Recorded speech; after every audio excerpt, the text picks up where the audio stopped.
Ladies and gentlemen, welcome to Stock Dirty to Me, the podcast for all your information for investing in the stock market. We are hosted by Stock Market for Beginners, the greatest group of stock brokering, investing things you need. As you can see, I'm here, Phil Better, the host with the most, the podcast legend. We got Dalton.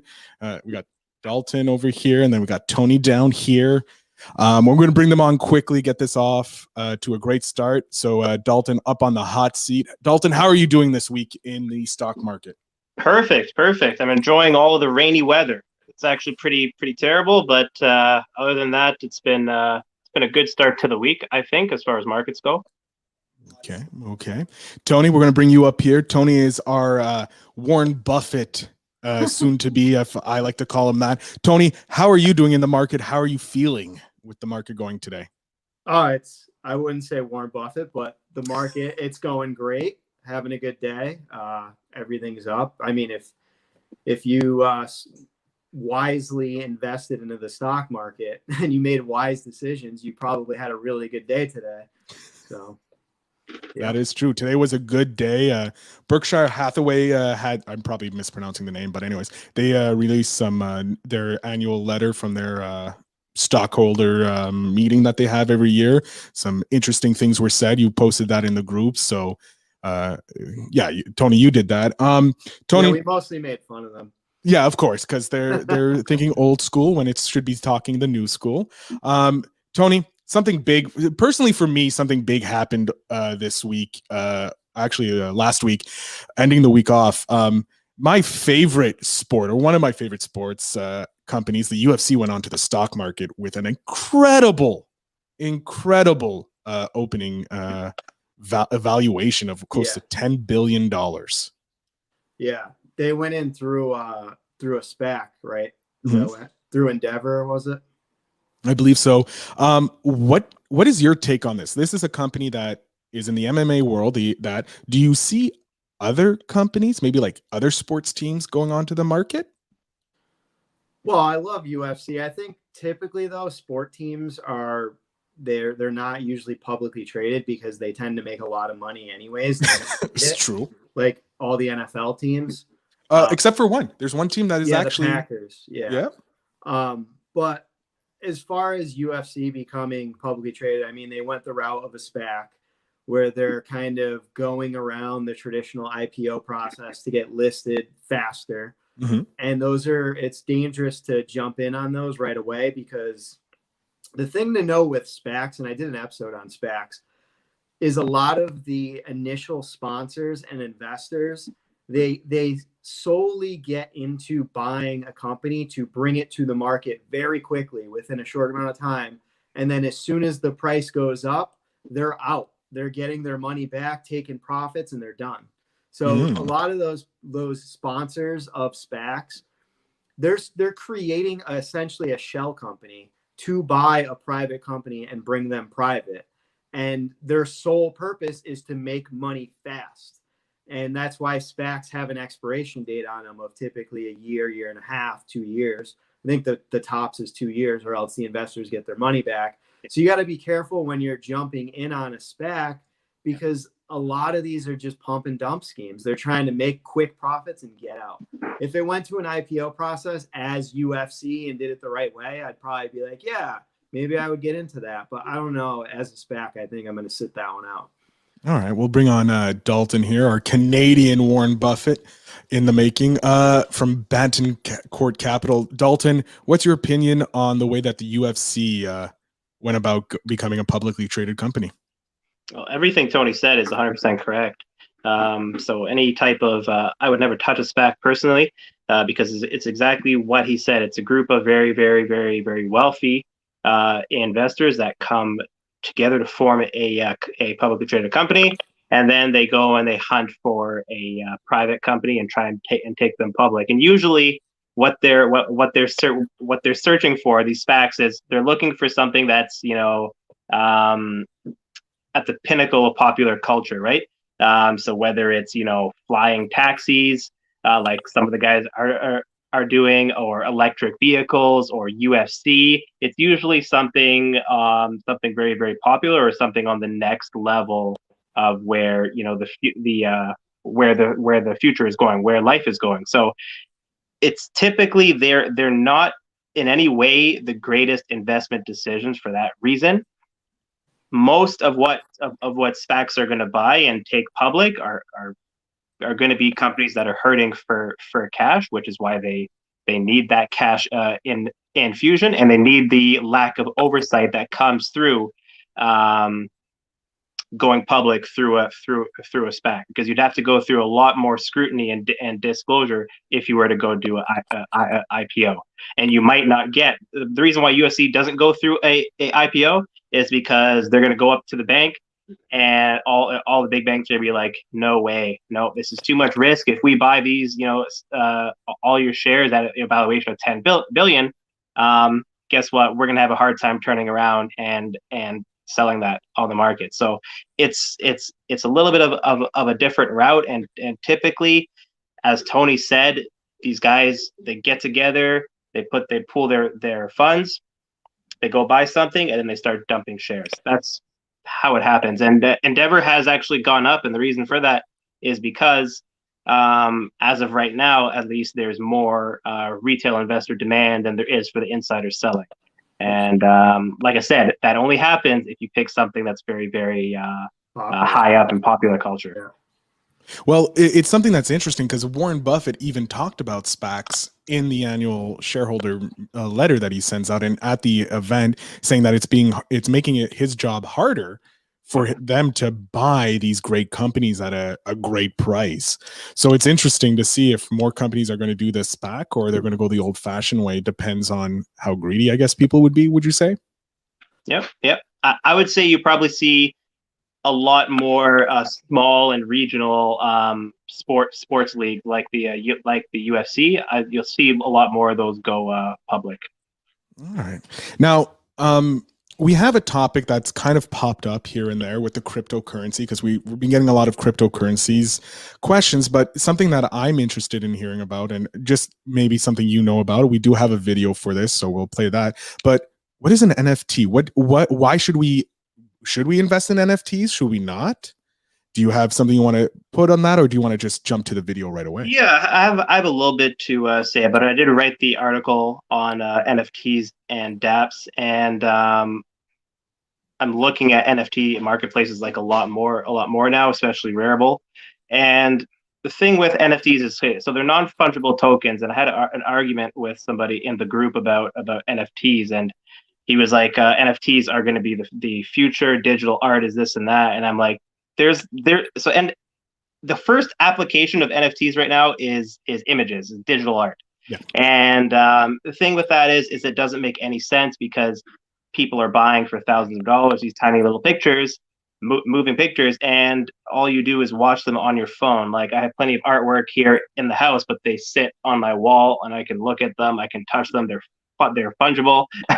You can play with them, and it's a totally different story when it's just digital. It doesn't have the same sort of appreciation for the visitors to my house as does the real artwork, which is the problem. So images, NFTs, and digital artworks, that's going to be the fad that kind of passes. And what will end up staying is all the other really interesting parts of NFTs, which are music licenses, and a whole other vehicle permit plates, and all these other types of things that have to be unique and can be traded and purchased. So those things are interesting, but things like artworks and images, I just don't see how digital art is really making that big of an impact. All right. I'm gonna put the video in the group later to explain what NFTs are with this, because it's a bit of a long video, and don't want to burn too much time here. Was gonna ask Tony if you wanted to touch on something, but looks like he's left the screen. He'll be right back. Live show, people. Live show. Yeah. Tony, do you want to touch on NFTs? Yeah, we can edit that out in the post.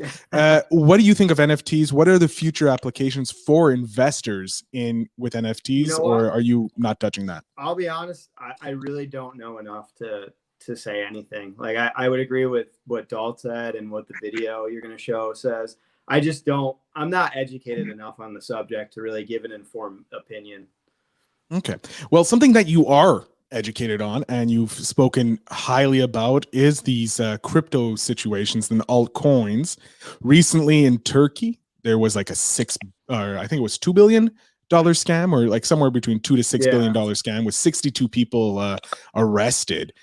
Do you want to just tell people, because we're getting a lot of these crypto coin offers and that in the group, and we want to educate these members on the smart play.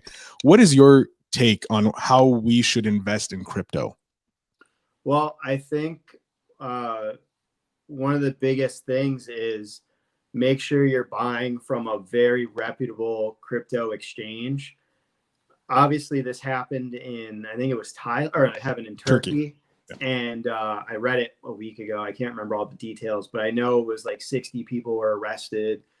And what happened was this guy that created this exchange got billions of dollars in assets from people's money investing in all these coins. And then he just decided, when people were trying to take their money out, he just decided to freeze the exchange and just dip with all the money.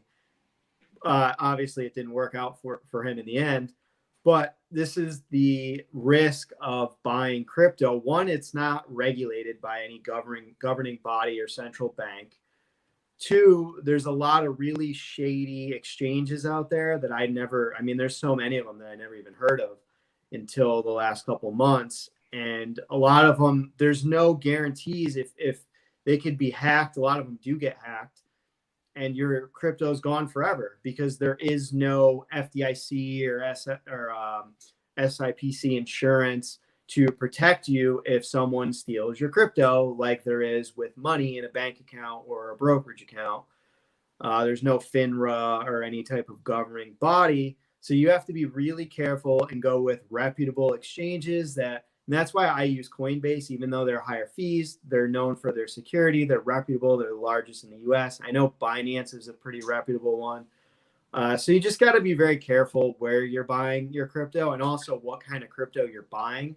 You don't want to get caught in a Ponzi scheme. I know a lot of people are comparing SafeMoon to a Ponzi scheme right now. I can't fully verify that. I don't have any information to tell you that that's what it is for sure. But it kind of, something doesn't seem right about it to me. I'm going to stay away from SafeMoon and Ratcoin and all these other ridiculous coins. We live in a strange world right now. So we're not seeing a Tony coin anytime soon? I would say we live in a strange world where Dogecoin has a larger market cap than blue chip companies that have been around for decades. So it's true. That's where we are.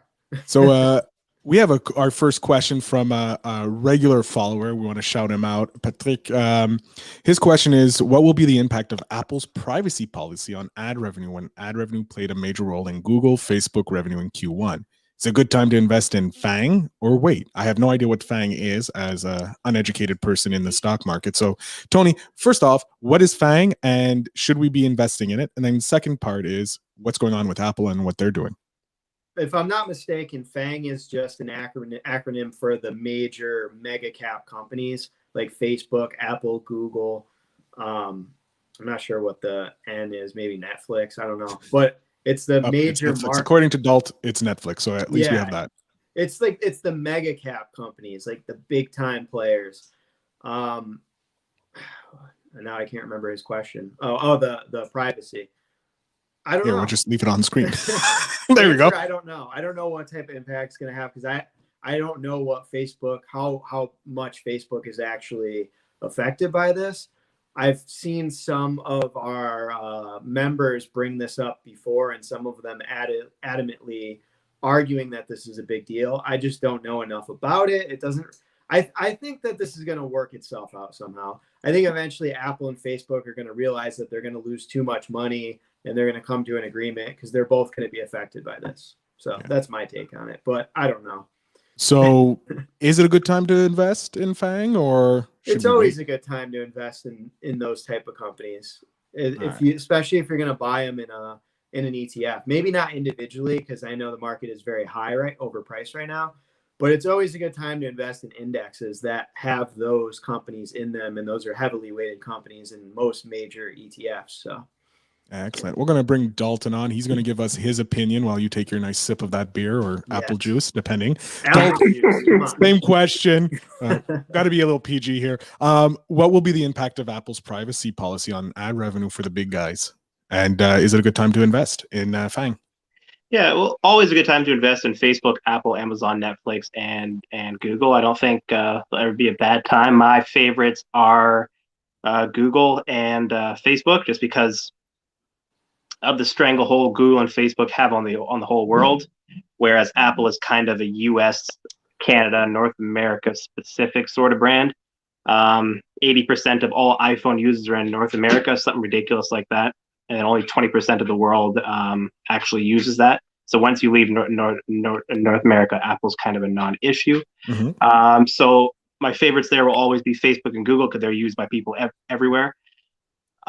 So with that being said, I think Apple I've always had a little bit of a knock on Apple because they kind of seem to just reiterate the same sort of thing year after year. All their revenue pretty much is coming from iPhones, and they just do slight tweaks of it every year, and they just sell you back the same phone, and every year it's 50% more expensive. It's been working since Steve Jobs passed, thankfully for them, because they have no more creative tricks left. The smartwatch, Apple Watch did a really good job for them, in capturing some whole new revenue. They are the market leader as far as smartwatches go.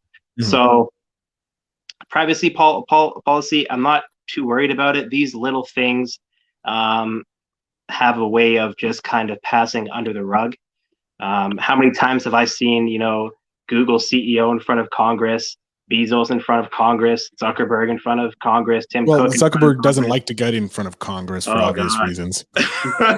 They've been there so many times. Privacy has always been a big thing for these companies because they have a lot of market share in the United States, and it's that's a problem for the government. But you know what? These things, they don't matter over the long term. These are short term problems, and things usually work their way out over time. Excellent. We're going to jump into another topic that was brought up by the group. And of course, if you're watching live, let us know with a like, let us know with a comment. We'll put them on the screen if you have any questions for our experts here. But OTCs for beginners. This was a topic that was brought up. I have zero knowledge in OTCs. I don't even know what they stand for, just like FANG, because I'm a new member. But OTCs for beginners, can you give us just a rough overview on what they are?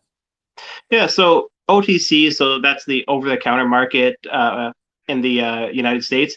It is its own exchange, so keep that in mind. It's an exchange that's typically used. There's a little less oversight than there is, say, if you're going to list on the NASDAQ or the New York Stock Exchange. A little less oversight, and typically what OTC is known for is extreme venture capital companies who are looking for an easy way to access capital and have their shares traded. So it's typically a lot of garbage, a lot of penny stocks. But in addition, what's also there on the over-the-counter markets is a lot of ADRs, which are American Depositary Receipts, which are foreign companies listed on an American exchange. So you'll find a lot of good companies there. So Volkswagen, the VWAGY ticker, VWAGY, is listed over the counter. Panasonic, I believe PCRFY, is listed on the over the counter markets. And there's a lot more really great foreign companies that are listed there. But those are ADRs. So if you were looking, like, I have invested in over the counter markets, but I've been in ADRs. I've been invested in Panasonic before and Volkswagen. So there is a place, there is a reason why investors might go there to access these great foreign companies that are listed in US dollars. Mm-hmm. But for the most part, I think especially what we find in the group is a lot of people are going there to pick up your penny stocks, your stocks that are, trading at a tenth of a cent, and you look at the market cap of these companies and they got a market cap of $5 million and they've had no revenue since they were born. And so these types of things get very, very concerning because the OTC markets, exchange, they aren't as strict on reporting requirements, and that's just not for earnings. Yeah. That's for all types of reporting, partnerships, losses, all this stuff. It's not as strict as you would be on NASDAQ or New York Stock Exchange, which is why you don't find those companies there, because they're typically very shady.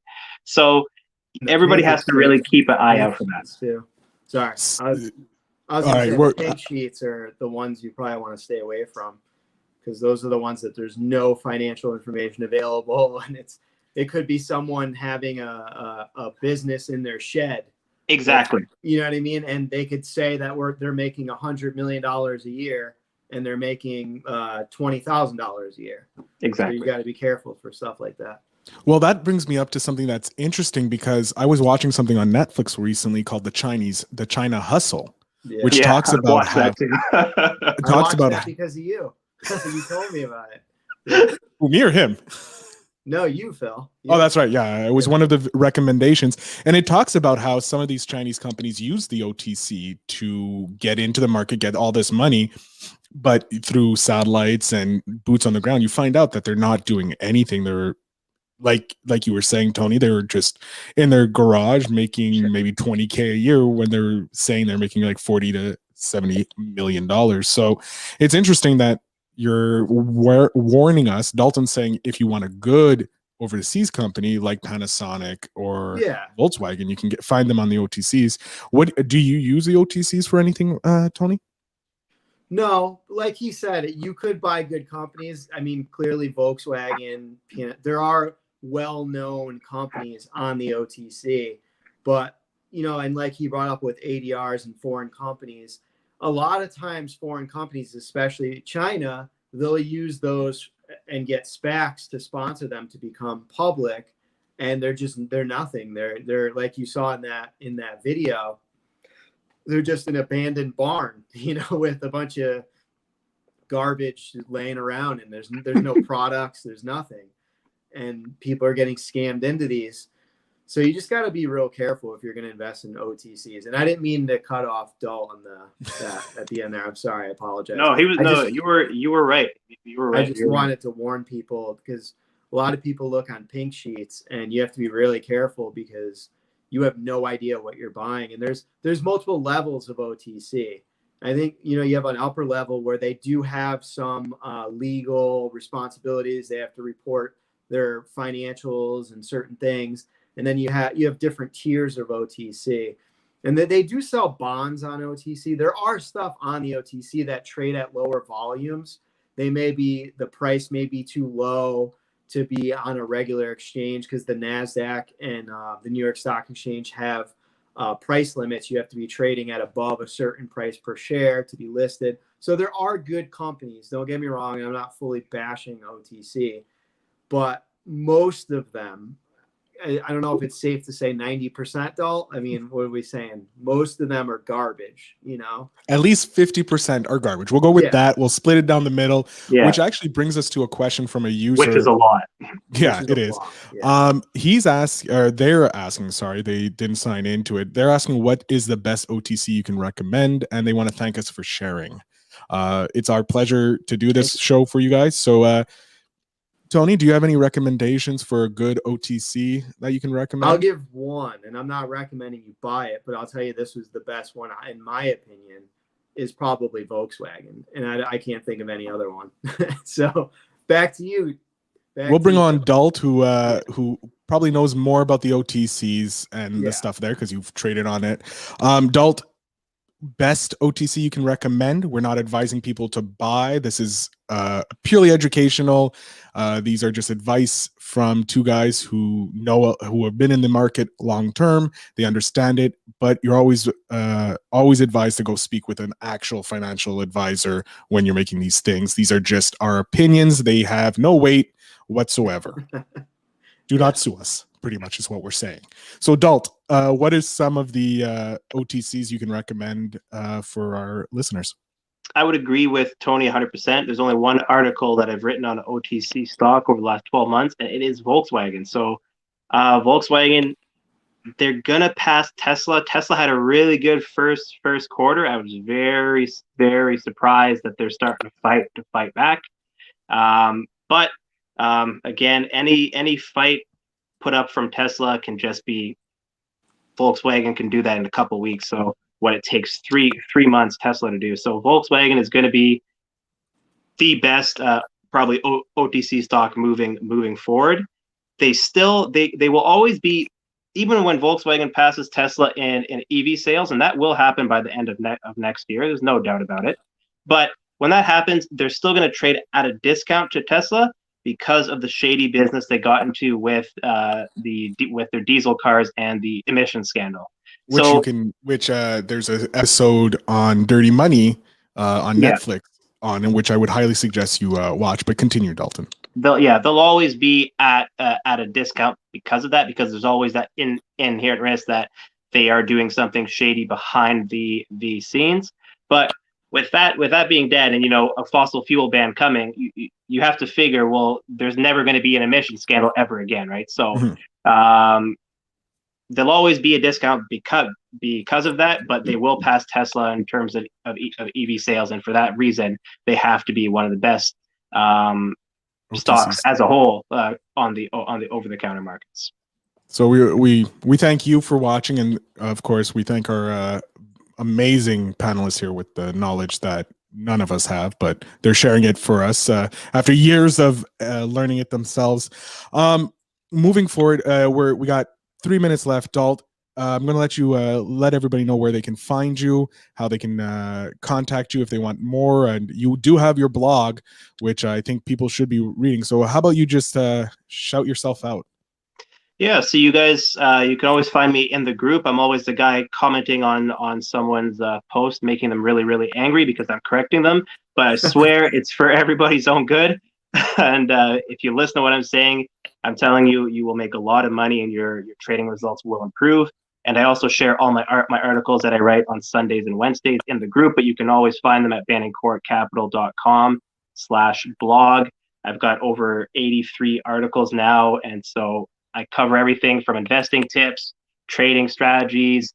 I got stock picks on there, cryptocurrency stuff, and then my own personal opinions. So always filter through the categories. There's always something good for you guys. Excellent. We're going to bring on our fellow wealthy, soon-to-be Warren Buffett, even though he doesn't want to say he's Warren Buffett because he doesn't like the title. But Tony, let us know where we can find you, how we can get in contact, and the final thoughts on the episode. Well, based on my Facebook DMs, many people know where to find me on here because I am just absolutely swamped with hundreds of DMs that I can never possibly read unless I just sat around all day. But you can try to DM me. Maybe I'll see it. And I try to answer everybody back. And you can also follow me on the Stock Bros podcast, which everyone sees my links. I post them all the time. And also thank you so much because this week I hit 1,030 subscribers. That's go. Thanks to all you amazing people. Finally broke it. Yes. So maybe one day I have dreams of possibly being paid by YouTube if I can get to 4,000 hours of minutes viewed. Or 4,000 hours of view time, not minutes viewed. Minutes would be quick. Hours are days. So I appreciate all of you for watching. You can follow my podcast. It's all free. It's always going to be free. And I do have a course too that is half off right now for financial literacy and investing 101. But if you don't want to pay for anything, we have so much free content on here, and we will continue to have lots of free content. So thank you. Excellent. And I'll jump in here the last bit. I don't really have anything stock related to tell you. Just letting you know, ladies and gentlemen, this is the last live show we're going to be doing due to technical difficulties that we seem to be having during the show. But the show will still be shown live in the group on YouTube, premiering and that. So we'll let you know when that comes in. It's going to be cool. Ask people, can we take a poll if for all the people that are watching or are going to watch, comment and let us know how the video quality was. Yes, please. I've stepped up my video quality on my end, got a new computer. Better this time than last week. It sounds a lot better. So let us know. The plan is still to go live or premiere the videos so that you guys keep getting this knowledge. If you're interested in learning more about entrepreneurship or anything like that, or you want to hear me speak more, you can find my podcast, investinyourselfpod.com. I talk with anybody who's an entrepreneur. So Tony's going to be on season 4. Probably Dalt I'll have on season 4 because they're both entrepreneurs in this world. But I have amazing guests, and season 2's guest actually is an amazing individual. He is in the group, hidden in the group, doesn't post that much, but he is a OG digital marketer who bought a rugby team. So there's that, and he helps businesses in the startup as an incubator. So hopefully one day we can get him on the show to share some of his wisdom about angel investing and that. But ladies and gentlemen, I am Phil Better. Hold on. How do we do this? Dalt's over to my right. Tony's down below. We are the stockbrokers of this, not stockbrokers. We stock dirty to you. That's all. I don't know how to end these things. So I'm just going to say, we're working on it. I'm working on it. I'm sorry. I want to thank everybody for watching, for subscribing to Tony's YouTube channel, for checking out Dalt's blog, because I read it whenever it comes out because it helps my education. And thank you for watching. Thank you for commenting. Let us know what you think of the show and what you want to see on the show, because this is strictly for you guys to learn more about the stock market and become better investors. Yeah, let's go. Have a good night. Have a good night.